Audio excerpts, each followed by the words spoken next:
আসসালামু আলাইকুম everyone. So আজকে আমরা দেখব ভিএস কোডে কিভাবে সি এর জন্য এনভায়রনমেন্ট রেডি করতে হয়। সো এর জন্য আমরা ফার্স্টে ভিএস কোড ইনস্টল নিয়ে নেব।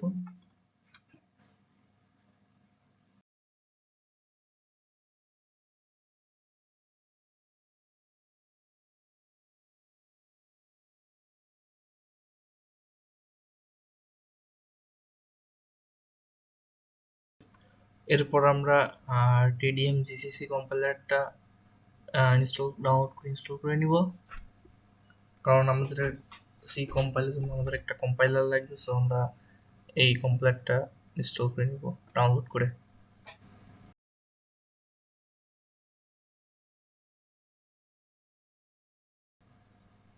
সো আমরা ভিএস কোডটা ইনস্টল করে নিই।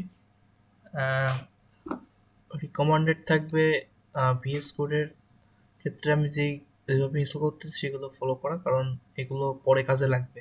সবগুলো টিকমার্ক দিয়ে দেন ইনস্টল করা ভালো।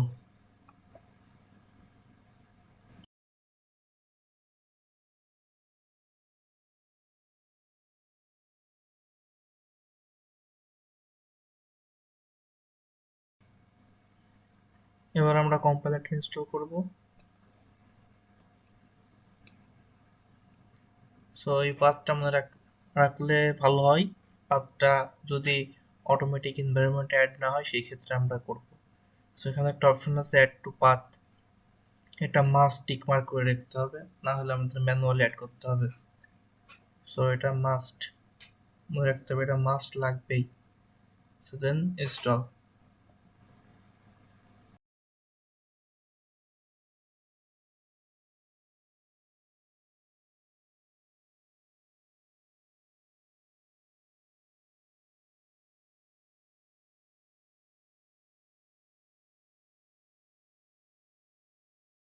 এরপর আমরা সিস্টেম এনভায়রনমেন্টটা সার্চ দিব এবং সেখানে দেখব পাথটা অ্যাড হয়েছে কিনা।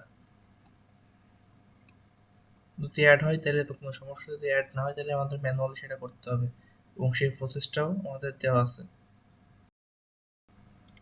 সো দিস পিসিসে সি ড্রাইভে ঢুকে আমরা যেখানে ইনস্টলটা করছিলাম ওই ফোল্ডারটা দেখবো কোথায় আছে। দেন বিনলে গিয়ে এখানে ক্লিক করলেই অটোমেটিক এটা চলে আসবে, পাথটা কপি হয়ে যাবে।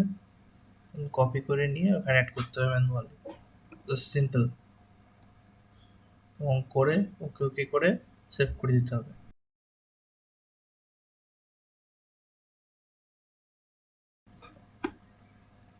আমরা এখানে একটা নিউ ফোল্ডার ওপেন করে নিই যেখানে আমাদের কোডগুলো করবো।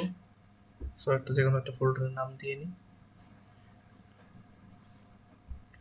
সো এখানে রাইট ক্লিক করে মরে গেলে ওপেন ভিএস কোড একটা অপশন থাকবে।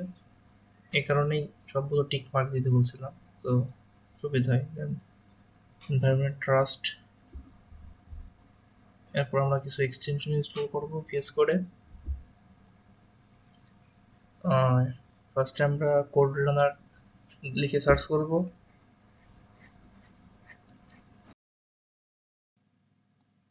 তো যেগুলো যেগুলো এক্সটেনশন দেখানো আছে সেগুলো আমাদের ইনস্টল করে নিতে হবে।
এক্সটেনশনে যাব, এক্সটেনশন থেকে রান কোড কনফিগারেশন অপশনটা খুঁজে বের করব।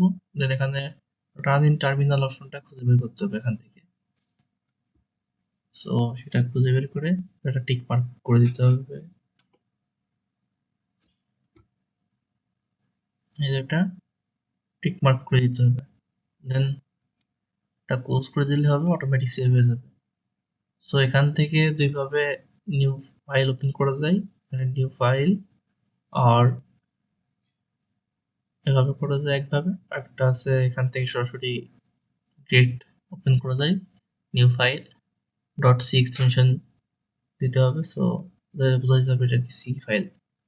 এখানে কোড লিখে আমরা রান করতে পারবো ইজিলি।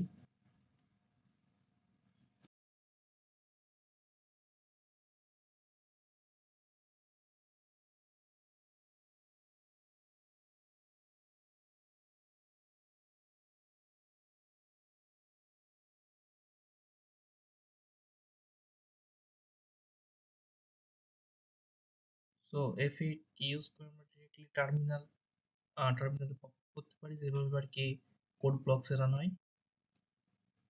Thank you everyone.